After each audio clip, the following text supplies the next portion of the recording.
Hi. It's the abrupt ending to the music. Hi, everybody. Welcome to Grubby Talk. I'm Brian Spray, your host. Glad to have you here on this Sunday. I think for the next few weeks at least, and maybe to the end of the season, we're going to do Grubby Talk on Sunday evenings. That seems to be matching up with my schedule a little bit better. So hopefully everything is good audio-wise, and you guys can hear us okay. I'll be paying attention to comments, but I'm looking forward to this show and the people that I've got coming on here this evening. So I'm doing about three things at once to see who all is joining us. Let's see. Ricky Jack, Cole. Hey, Cole. Ron Irwin's join us tonight. And looks like we got some quite a few others already starting to jump in. Okay. I'm excited. It looks like I am losing one of our guests off and on. So we'll see if we can get him. But we're going to wait on him for a few minutes anyway. Our first guest that I'm bringing in, y'all probably know his name. If you've ever fished kayak fishing here in Indiana, I am sure you know his name. You may love him. You may hate him. I don't know, because he's had a lot of success, but I'm excited that he's on the show tonight.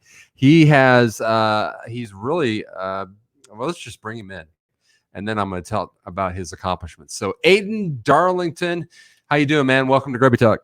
Doing well. It's a pleasure to be on. Thank you very much for joining me. I've always wanted to sit down and chat with you for a few minutes, so I'm excited about this tonight. Yeah, so let me go through what I know about your accomplishments here recently, okay? So what I know and have committed to memory, of course, Indiana Kayak Anglers and AOY this year, correct? Correct, yeah. Right. If I say anything wrong, make sure you tell me. Now, if I remember correctly, AOY at IKA, is this the fourth year in a row? That is correct, yeah. It is. Wow. How old were you the first year? I think I was like 16. Or wait, hang on. Ooh, wow. 17 or 16. It was like I was, kind of in that way. Man, it's been a while. It's hard to remember. How old are you now, Aiden? I'm 20. Yep, 20 this year. Okay. Are you in college? I am. I'm a junior in college. Yep, go to Purdue. Okay, great. Are you fishing on their team at all? No, not really. I pretty much stick with the kayak game. I just don't really. Yeah. I've tried the bass boat side of it, here in the past, but it's not really for me. I enjoy fishing the kayak. Me neither. I went in a boat recently, and I'm like, no, I need my kayak back. It's just something about it. So all right. So we got 4 years AOY for IKA. I had to write some of this down. You made the Crossroads team for IKA this year. Mm-hmm. And I think I saw you last year. You were on that same team last year, right? Yeah, I did as well. Okay. And you were in GRBY tournaments, different ones. I know specifically you were in the Niona tournament one time, I think, if I remember right. Is that right? That's correct. Yeah, I fished a couple of them. I liked how it was, I live in central Indiana, so I could kind of go to a whole bunch of them. It's kind of neat. And I like it because we try to do that, put them in different parts of the state. So yeah, if you live in the middle, you've got opportunity to go to several of those. And you also did Sugar Creek, I think. Yeah, so that's the one that I qualified for the championship through fishing those events. And what was your highest place in the Sugar Creek series? Oh man, I got whooped in Sugar Creek. Unfortunately, I don't think I even cracked the top 10 once. Really. And there were guys that are great fishermen that this year struggled at Sugar Creek. It's a very difficult fishery, and let me tell you, I mean, I consider myself a very avid smallmouth fisherman. I like to think I know what I'm doing, but that creek was something else. I mean, I had days where I would catch them, and I had days where I caught like literally nothing. It was fun, but I mean, overall, it's a really awesome fishery. Really enjoyed it. Now, be honest, did you hate Josh Shrinko this year? I was envious. I was just like, man, how is he doing it? I just didn't understand because especially on the one where it was real muddy. I forget which event it was, but he had a great stringer, and I was just like, well, I was sitting here with my one fish, like, okay. There were a couple where he was ahead of everybody by over 12, 13, 14 inches, and I was just like, that's incredible. He knows his smallmouth fishing. Yeah. All right, so you fished Sugar Creek, you fished Niona. What else did you fish? I fished the Raccoon Lake one, I believe, as well. The Green or was it Green Sullivan? Yeah, they switched. Yeah. Green Sullivan. Okay, great. Yep. All right, so you were involved very well in Grubby this year. Now you had to be on the competing team because that's where you qualified for Crossroads, but you're going to be in the championship coming up. We'll talk about that in a minute, right? Mm-hmm. Talk about Crossroads. You broke all of Grubby's hearts, man. Yeah, day 1 to day 2 was a different game. You guys showed up on day 2. Tell us about Crossroads and what was that like for you, man? Well, so we most of our team got there a little bit early, and we got a little bit of practice in, so we all kind of had a relative idea of like what to do on day 1. So that kind of played. We all went out and did our kind of own deals on day 1. For me specifically, it was a black Senko, just dragging it insanely slow, just moving it only a few inches at a time, just on submerged wood for the most part. Wow. And so that's how I would get my better bites. But so after day 1, we all put up decent limits, but Grubby, man, they crushed it day 1. I don't know what you guys did, or I don't know what Jim Strunk. I remember the Grubby man himself. He had a great limit day 1. I was very impressed. Yeah. With that. Yeah, and he didn't even fish for our team. He fished for SIAC. But Dave Brook was leading our team and I think he pulled them all together and had them fired up for that first day. So yeah, I agree with you. Grubby did a great job. And then I'm curious, you mentioned what you did dragging that Senko. Did each of you do something different? Was that like a coordinated plan? So I know on day 2 when we really dialed it in, that's kind of because Nick he had a lot of success day 1 as well with the Senko. So we both of us were in the area we were fishing. We're doing well with that. So we kind of communicated with our team a little bit. Just of course it's a competition, team event. That's one of the awesome aspects of it, and that's something that's cool to be able to take advantage of. And I guess we I don't know for a fact how much everybody else used it, but I know that Nick and I day 2 both did well with the Senko. Okay. And then I know Ryan, I think he was throwing a Senko as well and got limited out with that. But. So day 1, what place did you guys end up? Was it 4th? Yeah, we started out in 4th place after day 1. Yeah. So 4th place. How were you feeling going into day 2? We were feeling okay. Ryan Platt, he wasn't feeling too well. Unfortunately, he only had 3 fish on day 1, and so that's kind of what was dragging us down. But we felt okay about it. We know we had what it took to at least move up. But we were excited. It's always a fun event being able to fish 2 days. You never know what's going to happen. Yeah. So day 2 comes in. What'd you change up, and how did you guys smash it? Did you know that you guys were rocking first place, or was it not to the end that you knew? Or tell us about that. So for me personally, I really didn't have good cell service on the lake. So I was fishing next to Nick, like I said, so I knew what he had. I was watching him catch them, but I really didn't know what the rest of my team was gonna end up with. Yeah. But day 2, I started off really, really bad. Unfortunately, I mean, I caught 1 good fish in the morning, and then nothing for hours, like 3 or 4. That's a horrible feeling, isn't it? Yeah. It stunk. I managed to catch a few small ones, and I was fishing next to Nick, and he ended up getting a 20-incher.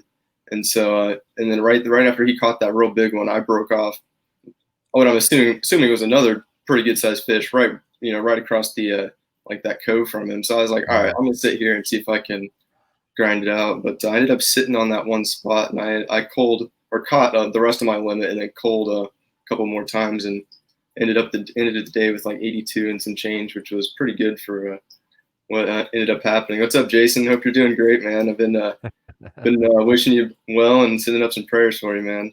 Gotta throw Jason up there, man. We've all been praying for him. So it's good to see him active. So you got to off the water, and did you submit your fish right away, or did you have to wait till you got back to shore?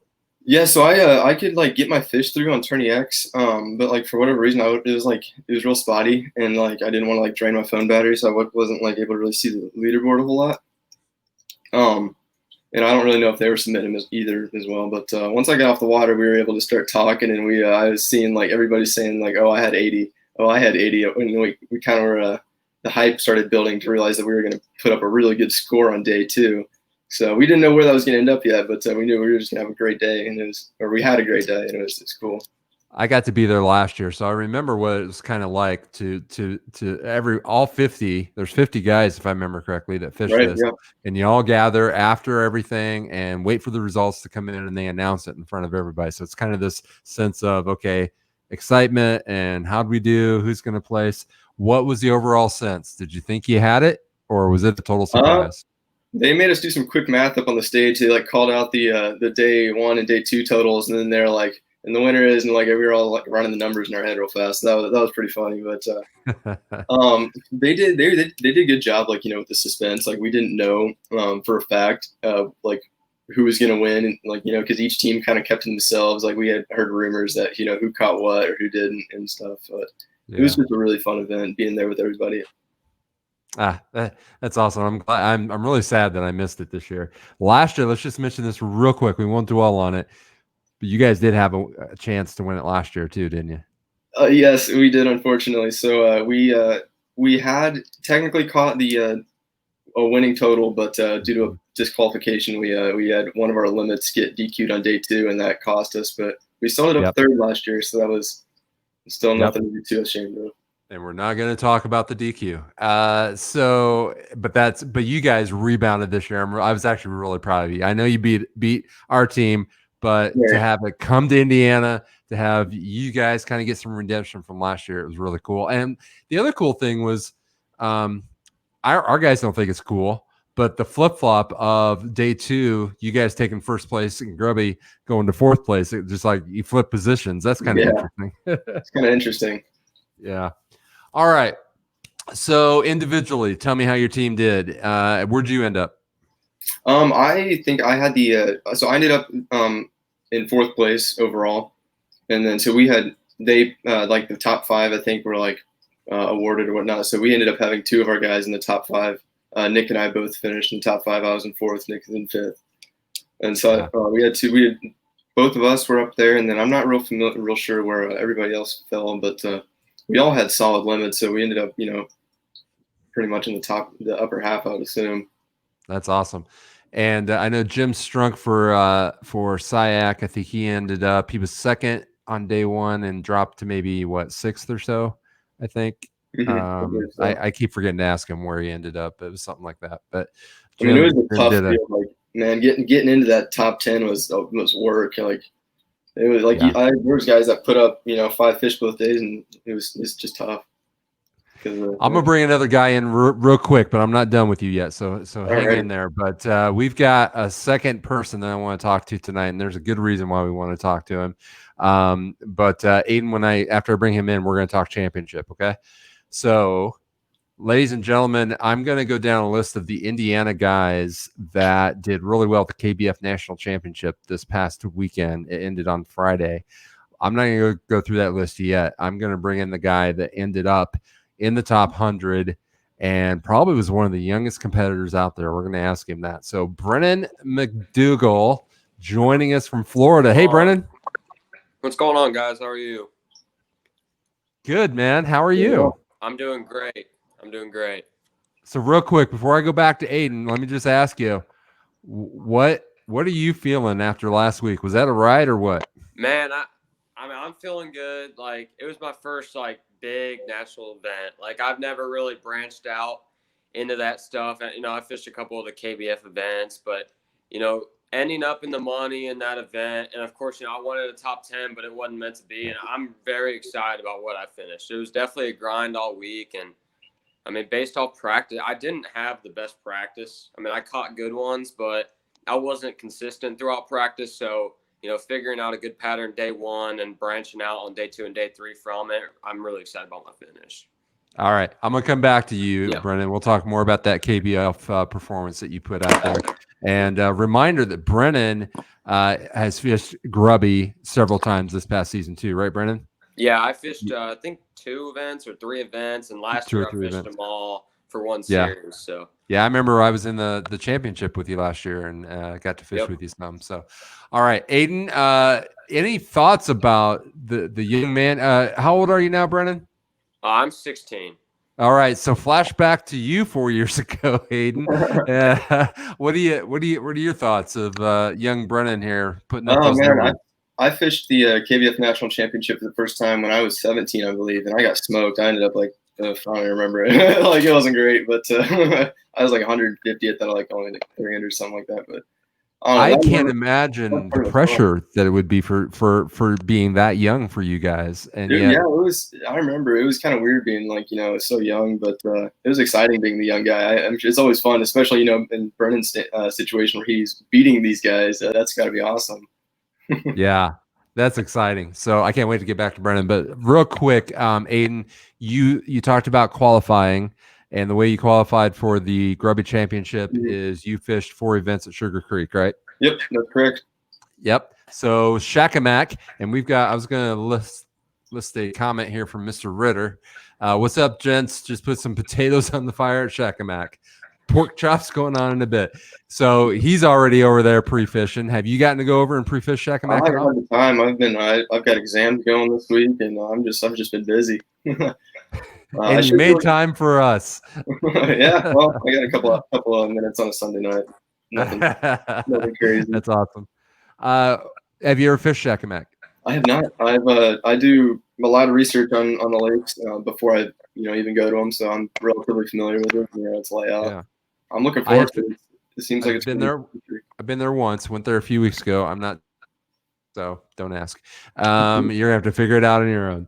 But there are three different lakes there, and that's really interesting to kind of figure out how to do that. So, so how do you prepare for it? How do you that's not the question I want to ask you. Here's the question I want to ask. The grand prize is a Hobie compass, right? Right. But I got to ask you this: how many kayaks have you won? In my career, I have won, I believe, 4. Yeah. Total. 4. Yes. Wow. Yeah. What'd you do with them all? If you don't mind telling us? I haven't. So for the past since I started fishing, I've always been fishing out of Jacksons, and I haven't yet to win a Jackson. So I've just I've sold them and reinvested it, back into entry fees or gear. Absolutely. And the thing about the Hobie compass that I'm hearing is if somebody wins it and wants to upgrade, they're gonna be able to do that. So that's really really cool. All right, so I think we're gonna get back to Brennan, let him tell his story. Aidan, I really appreciate everything, man, joining us tonight, and you've had some great success. Keep it up. Plans after college? I'm still working on the degree, so it's just that's kind of in the focus for right now. But once we get that, then we'll start thinking about it. And what year are you? I'm a junior, so yeah. Junior, so you still got a little time. Okay. All right, man. I appreciate your time. And any advice to Brennan as he's growing up in the sport?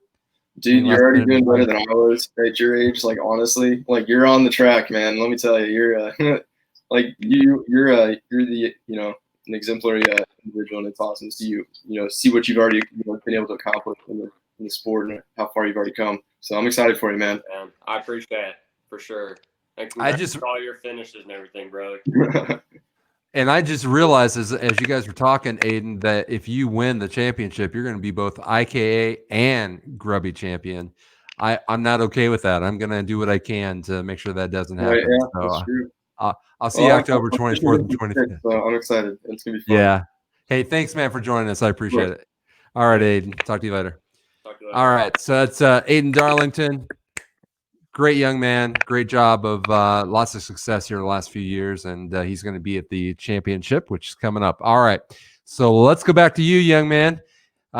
Great job over the weekend. What place did you finish? I finished 23rd overall. 23rd overall. On day one, what place were you in? Man, day one, it actually was my worst day. I had 77.5 inches for my best spot, which really wasn't too bad. Like going into the tournament, I didn't think it was going to take a lot to win this tournament. How tough it was. I was going in, I think I was like 72nd, 73rd. After day one, 72nd, 73rd, and your goal was definitely top 100, so you'd make the final cut, right? Yeah, that's what we were aiming for. And then if we got to top 100, we'd work on even moving up even more for sure. I feel like I've seen different numbers. How many guys were fishing the national championship? Well, or how many people, not just guys? It originally started at, I think, 305. And then now it's saying, I think some other guys like backed out or something late. I think it was like 290. I can't remember. Okay. Like officially, we're on the water. Yeah. Okay. So on day 2, did you change your game? Did you go to another spot? I stuck with it. I stuck with it. I stuck with my pattern the whole entire tournament. Okay. And what would you end up putting up on day 2? I was going into the final day. After day 2, I was in 30th, I believe, or 29th. So you bumped up big time on day 2. I had a lot better day, and I was fishing kind of 2 areas, and that we might follow up on that later. But day one I didn't have any kickers, and I knew they were there, and I think I was fishing too fast day one, and kind of slowed down on day two. Managed to get a couple kickers in the kayak, which was key for me. Yeah. Then day 3 rolls around. What are you thinking at the beginning of the day? When you're at the KBF National Championship, you're in it. You're in that final cut, which to me would be amazing if I were able to be in that spot. You're 16 years old. Are you the youngest guy I think in that top 100? No, I was the youngest in the top 100. Yes, sir. Yeah. Wow. What did you feel the pressure that morning? I felt pressure. Like, it was my first national championship, so like I saw so many guys like I look up to and stuff, and it's pressuring. Like, I knew I was fishing against the top sticks in the country, and so I tried to not get pressured, but no matter what, I did feel a little bit of pressure for sure. You were up against the likes of Jody Queen and Yeah. Mike Elsey, and of course Jackson, who had an incredible tournament. You were up against Christine Fisher. So many big names in this sport were in that top 100. Yes, sir. Like you said it well. Like Jody Queens, Christine Fisher, all of those people. Jackson Orr, who did an incredible job. Like, fishing against those guys is so much fun because they're so good and they're good on the water and they're cool people in general. But it was a challenge. It didn't come easy this week for sure. Were you accepted? Were you kind of welcomed into the fold at your first national championship by all those people? Yeah, I was. I got to shake so many hands with people like that I've talked to online, and some new people, and I just felt good going into it because I mean, on the headquarters after day two, being able to talk to those guys, it definitely took off some pressure for sure. But yeah, all right. So remind me, day 2, you were in what place? I think 30th, I believe. All right. Yeah, and you ended up where on day 3? I ended up moving up to 23rd. Wow. So you had another good day on day 3. I had my best day of the tournament on day 3. Do you know what number did you put up? Day 2, I put up 82 3/4 with a 1-inch deduction, and then I had 84.5 on day 3. Okay. And was the 1-inch deduction something to do with your picture? Yeah, and it was all my fault. Obviously, I had my I think it was my pinky finger on its tail. Oh no. That was my first penalty ever. Yeah. It surprises me. I've always felt like I'm pretty decent at doing the picture, and I wasn't focusing, and I was on a pretty good bite, so I was trying to go as fast as possible, take a picture, and had that 1-inch deduction. All right. I am curious. Did you figure up how many places that 1-inch cost you? I did look at it. I mean, there's nothing to do about it. I just was kind of curious. I think it wasn't a big difference. Once you got into the top 25, it was pretty close, and so I think it was all the way to, I think it was 18th is what I would have finished that 1-inch. Okay. And still 24th, right? Is that what you got? 23rd. Great job. You got a check. Can you tell us how much the check was? Yeah, it was 525. Okay. What was that like at the awards ceremony? I'll be honest, I had to work, so I wasn't able to watch it. But what was that like this year with COVID, and what kind of changes did they put in? Was it still exciting? Oh yeah. First of all, KBF and all the TDs did a great job with that. They try to keep us outside and as social distance as possible. And then when we were in there, we had all of our masks on and stuff. So they did a great job with that. But the feeling, like, I really didn't know where I was sitting, like going into that. I didn't know if I was going to be like 30th or 15th. It was so close. But when they called my name and I got to go on the stage, it was such a surreal feeling. Like, I've never felt that before. And I knew, like, cashing a check in my first national championship, I'm just super honored and fortunate to do that. I'm curious, as day 3 came around and Jackson had a chance to win the thing. Did you have much interaction with him? What was his spirits like? What was that like? I talked to him. I texted him. We didn't talk much going into day 3. I mean, I texted him and I talked to him a little bit at the headquarters. Just told him, good luck and everything, and I hope you can do it. Because I know he wanted to win real bad, and he put up some phenomenal numbers. Yes, he did. He deserves all the credit in the world. And so, but we didn't really talk much. I mean, we just said, good luck, man, and kind of interacted a little bit. But I have fished with both of you guys, and once you're fishing, you got to back off because you guys are focused on what you're doing, right? Yeah, And I know you are. I know Jackson is. I mean, and it shows in the results that you're focused, and that intensity was had to be pretty strong for you on that third day. it was for sure because I knew I'll be honest, going into the tournament on day 3, and I was sitting pretty good. I really wanted a top 10, and it wasn't meant to be. And I'm still very fortunate enough to be able to even get on that big stage in that big event. Yeah. It's the biggest kayak tournament in the world. So being able to cash a check, I'm super honored to do that. Being from Indiana and seeing young men that had I fished with and had fished Grubby this year, both you and Jackson and several other guys. I'm gonna go through that list in a minute.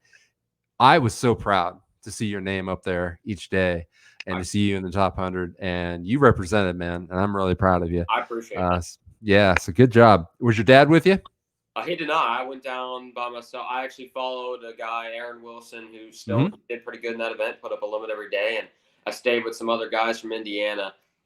When it was back in March, he was going to go with me, and instead I just started driving, so I went down there, and Aaron Wilson was my on the water person since I'm under 18. So it's really interesting because back in March I was going to be at the KBF but I had to work this week and couldn't do it when they moved it. So pre-COVID, you and I had talked a lot, and I know we were going to maybe be staying at the same place and trying to figure stuff out.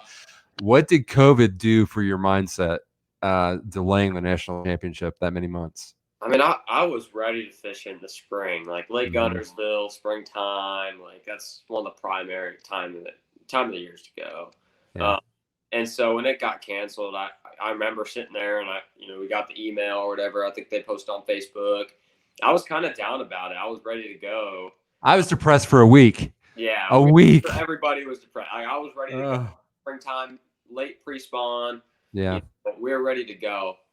So I don't know. But I still, felt like, hey, I'll be later in the year, fall time, this fish should be moving up and it should be pretty good. But when it got canceled or delayed, I was pretty down about it, to be honest. Yeah. All right. So just give us a synopsis real quick. We're going to wrap up with this, I think, of what was some strategy? Where did you go? Give us a little bit of what was that like for you for those 3 days? And did any of that change? So it really didn't. Nothing changed. I found this on the last day of practice. I fished an area in Guntersville called the Miracle Mile. Basically, it's a big grass flat in the middle of the main river. And I keyed onto some grass flats in like 6 to 7 feet of water with submerged eelgrass with a wacky rig. Every 3 days, all 3 days, wacky rig Senko. That's all. Wow. And you do the regular size Senko? Did you go small, big? Specific one. It was really a specific color. 5-inch Mr. Twister Kamita, which is their Senko style, and green pumpkin blue. And you would see real big clumps of eelgrass. There's eelgrass everywhere, but you'd see big clumps of it. And if you targeted those, I'd get a bite mostly every single one of them. Is the eelgrass a real bright green down there? It's real thin. Yeah. Real thin grass. And so, got a lot of guys that rip a chatterbait through it and stuff. But that Senko's a big confidence bait for me. And I just kind of wanted to stick with what I know best. And it worked out for me this week. George Nemeth, and I think George fished the event, but he says fishing the G is always awesome. So I don't know if you got to meet George, but he was part of our Nona tournament this year, and I know he was excited about being down there. Yeah, Guntersville, the city of Guntersville is awesome, and Lake Guntersville, you can do everything out there. And I'm sad I missed it. Yeah, I was looking forward to it. You'll but have to get out there sometime for sure. I will. I'll get down one there. of those places where you have to fish. Yeah. Definitely don't want that to be my last time. I plan on going back for sure. You had a busy year. I know you fished IKA a lot. You fished, of course, KBF, and I don't know what else you fished, but you did not qualify for our championship because I don't think you fished 4 of the same event, right? I only fished a couple, which I really wanted to fish more, and I think I just had some stuff in the way. I can't really remember why. And I fished a couple early. So. Yeah.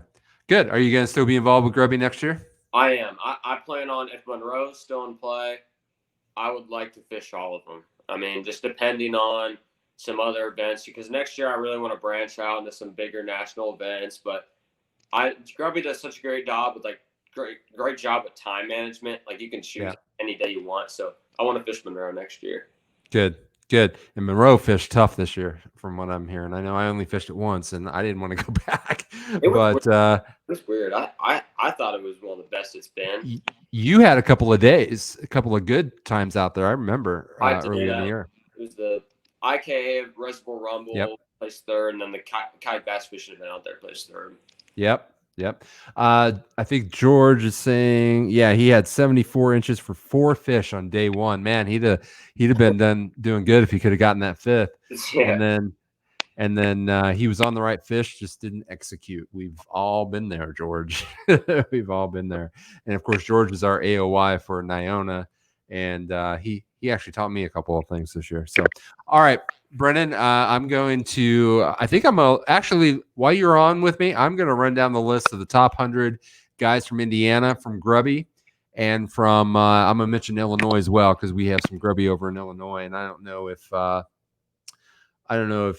there was actually one guy from Illinois in the top 100, Derek Aiken. I don't know if he was a Grubby guy or not, but I thought I'd mention him. He finished 99th.